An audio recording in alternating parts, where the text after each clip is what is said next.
mangangamusta lang din po kami, Secretary, on the department's investigation into anomalous flood control projects. Where is the DPWH now when it comes to your internal cleansing? Opo, yung internal cleansing po natin tuloy-tuloy yan. I think we've filed a total of, if I'm not mistaken, 40 administrative cases already against DPWH personnel, ranging from regional directors to district engineers to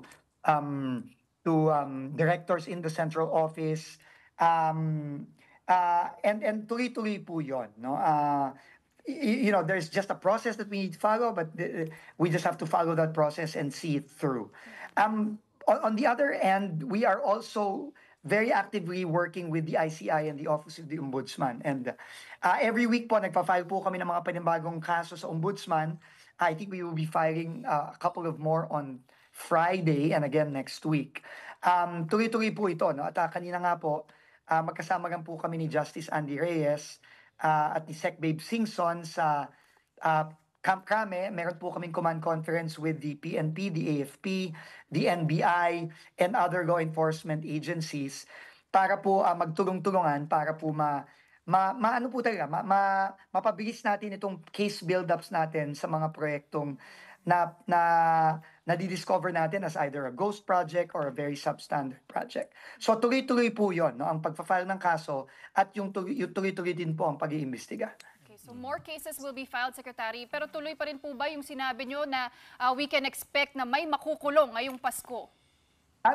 Ako po, very, very confident and sigurado po ako na meron at marami-rami. In fact, kahapon nga po, kung maaalala ninyo, nag-announce po si Ombudsman Boying na yung case po na final natin with the ICI on the Oriental Mindoro case involving former Congressman Zaldico, SunWest Corporation, St. Timothy and Elita, the two Diskaya companies, sinabi na po niya they will be filing with the Sandigan Bayan very soon. In fact, he said either this week or early next week. And together with that, they will also be filing the first case we filed against the Bulacan 1st District. So these are the BGC boys, as we call them now. Sila Alcantara, sila Bryce, Hernandez, etc.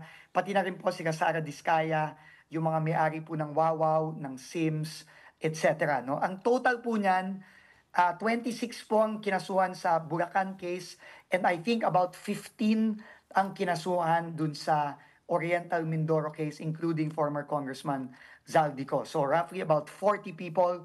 Tingin ko po, kampante po tayo na at least 40 people will be spending their Christmas in jail.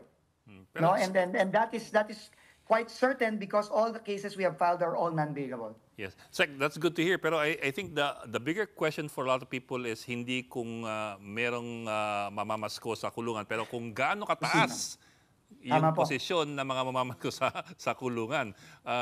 Yun po, I'll leave that question to you. How high are we going to get, do you think, for Christmas Eve? Just for this Christmas. As high as it takes. That's what the president keeps on saying. No? That we will go where the evidence leads us. It doesn't matter who. And I think I just don't want to preempt what the ICI and obviously what the Ombudsman will do.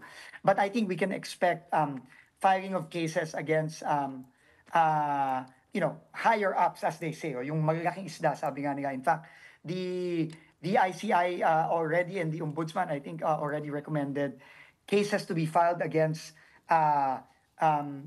former Secretary Bonoan and some other lawmakers already. No? And I think this list will just be growing as we move in the next couple of weeks.